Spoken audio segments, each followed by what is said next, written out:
بسم الله الرحمن الرحيم نحمده ونصلي ونسلم على رسوله الكريم أما بعد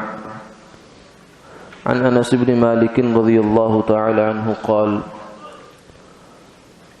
قال النبي صلى الله عليه وسلم أكثروا علي الصلاة يوم الجمعة فإنه أتاني جبريل عليه السلام عن ربه عز وجل فقال ما على الأرض من مسلم يصلي عليك مرة واحدة إلا صليت أنا وملائكتي عليه 10 أو كما قال عليه الصلاة والسلام۔ حضرت انس بن مالک رضی اللہ تعالی عنہ سے مروی ہے کہ رسول اللہ صلی اللہ علیہ وسلم نے یہ ارشاد فرمایا کہ جمعے والے دن مجھ پر کثرت سے درود پاک پڑھا کرو، کیونکہ ابھی جبریل علیہ السلام اللہ کی جانب سے یہ پیغام لائے تھے کہ اللہ تعالیٰ نے یہ فرمایا ہے کہ روئے زمین پر کوئی مسلمان آدمی بھی جب آپ پر ایک مرتبہ درود پاک پڑھتا ہے تو میں اور میرے فرشتے اس پر 10 رحمتیں نازل فرماتے ہیں۔ جمعہ کا دن سید الایام ہے، بہت ساری برکتیں، رحمتیں، خیریں اور نسبتیں اس دن کو حاصل ہیں۔ تو اس دن میں آپ صلی اللہ علیہ وسلم نے امت کو کچھ اعمال بتلائے ہیں،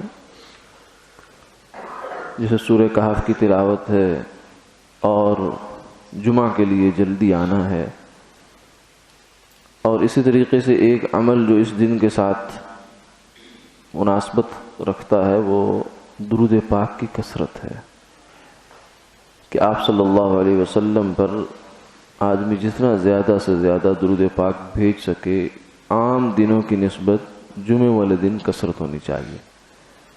یعنی عام دنوں میں اگر آدمی کا ایک تسبیح کا معمول ہے تو جمعے والے دن 2 کر لے، 3 کر لے،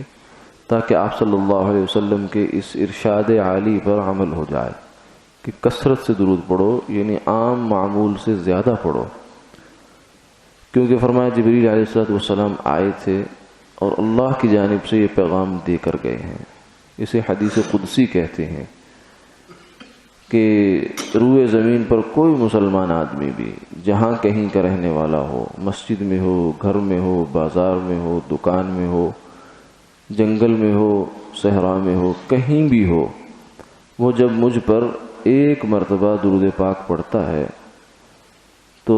فرمایا کہ میں یعنی اللہ اور میرے فرشتے اس پر 10 رحمتیں نازل فرماتے ہیں۔